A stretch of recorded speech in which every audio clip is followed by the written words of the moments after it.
And this is take 3. Having a hard time getting this one done today. Very briefly, this is Michael and Middleton recording my allegorical fiction novel, The Great Deep, one of 20 books I have in publication, all benefiting charity. Information in the descriptions of the video.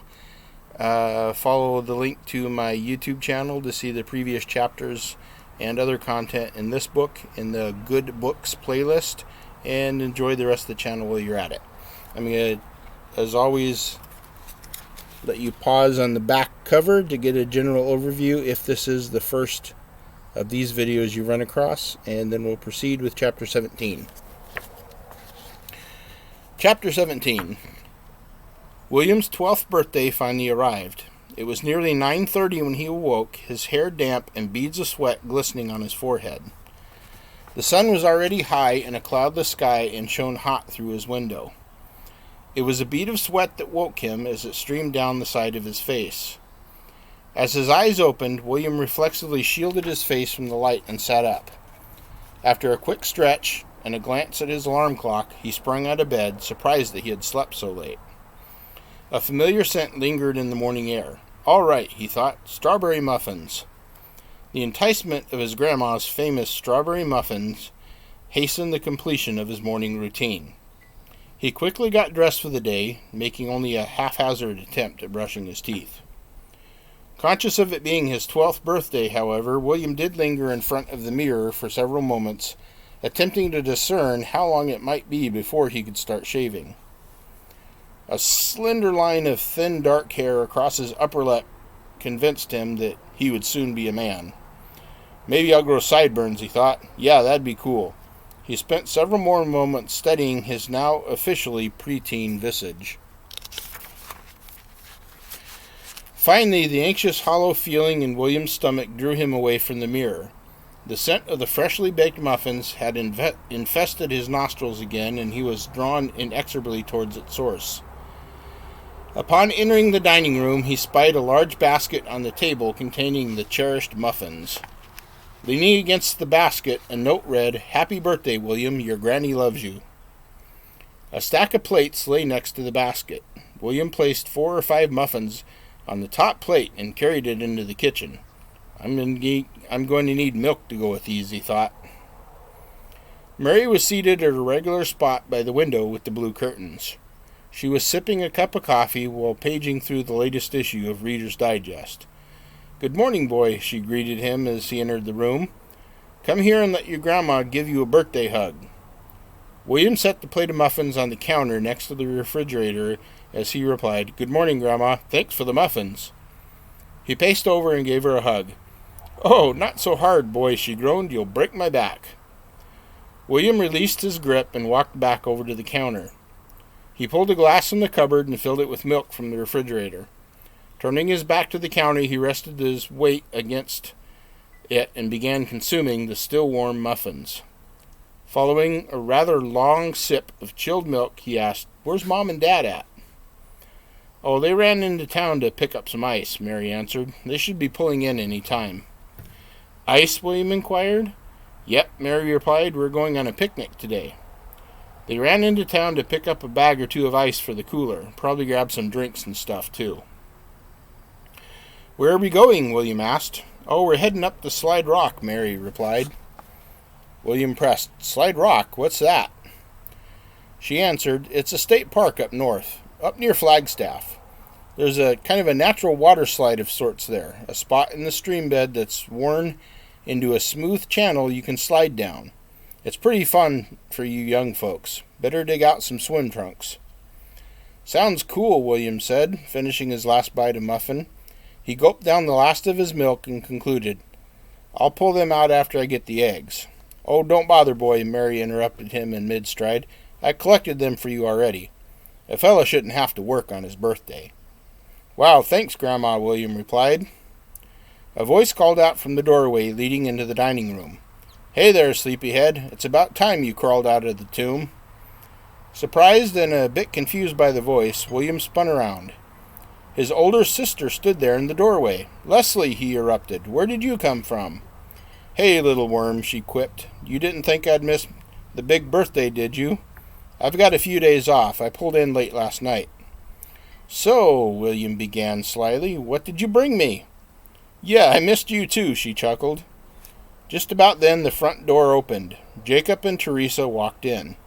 Jacob carried 2 large bags of ice and a sack of groceries.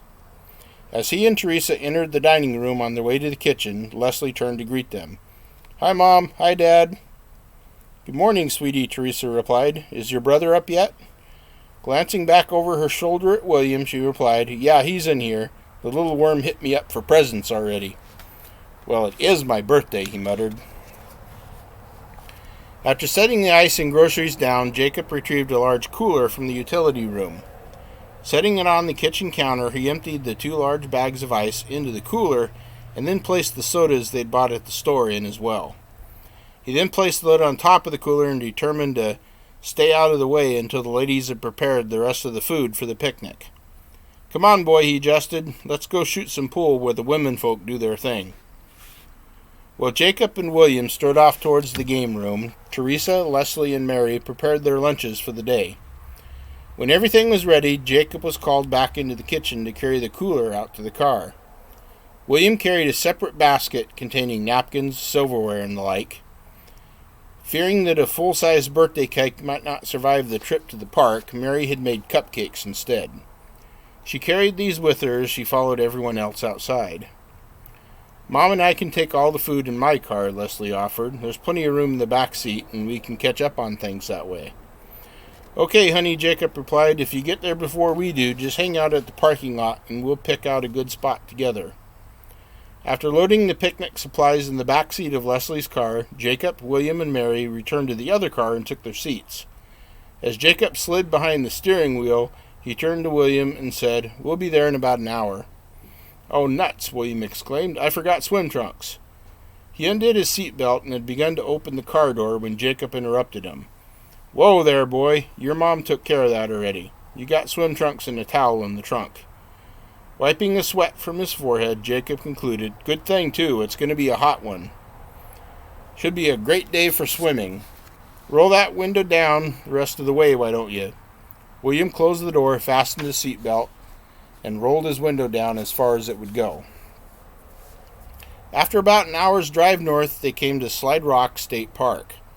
A pleasant lunch was followed by a couple of hours swimming in the chilly waters of Oak Creek. After everyone had a chance to cool off and let lunch settle, they returned to the picnic area for the cake and presents portion of this birthday outing. As William devoured the first of several cupcakes he would eat that afternoon, Jacob retrieved the stash of presents that had been hidden underneath a blanket in the trunk of the car.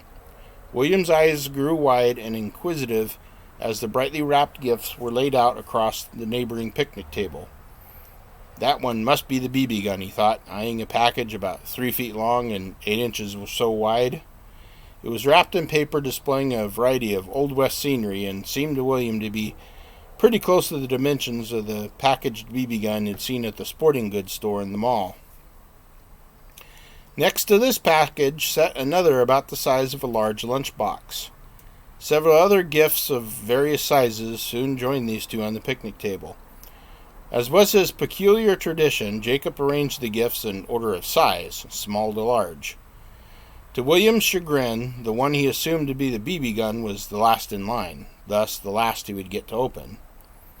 As Jacob finished arranging the gifts, he gave William the nod to begin opening them as Teresa made sure her camera was ready to start taking pictures. Vainly hoping that he'd get away with it, William walked directly to the large box at the end of the line. "Oh, no, you don't, mister," Jacob cut him short. "You know the routine."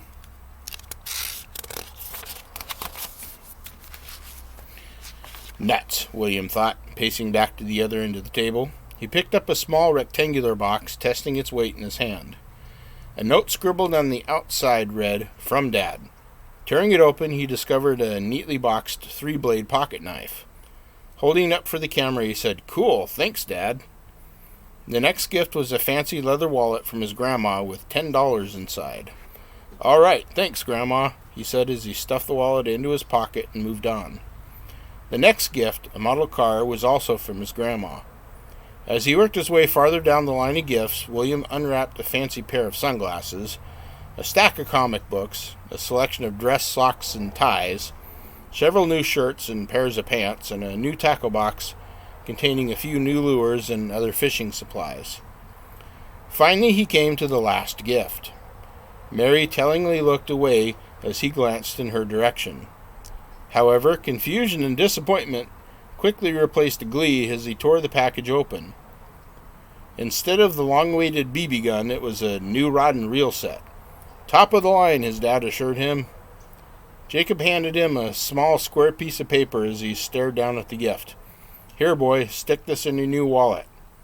Now that you're 12, you need a license to fish. Don't lose it. Thanks, Dad, William replied meekly. It's really a neat pull. So what do you say we get up real early tomorrow and pull some fish out of the river, Jacob asked. William brightened a little. Sure, Dad, that'd be great. As they returned home that evening and finished carrying everything inside, Jacob called his son out to the living room. Yeah, Dad, William replied as he entered the room. What is it? Well, Jacob began, there is one present you didn't get to open yet. Huh? Asked William. What's that? Well, you see, Jacob continued as he pulled a large wrap box from behind the couch. You can't have these in state parks, so we figured we'd wait until we got home to give it to you. William lunged forward, snatching the package from his father's hands. It looked to be the right size. It felt like it was the right weight. Greedily, he shredded the gift wrap, divorcing it from the package underneath in record time. Cradled there in his hands was the coolest-looking BB gun he had ever seen. And that's the conclusion of Chapter 17. I will try to get another Chapter 2 in today, but no guarantees. Blessings.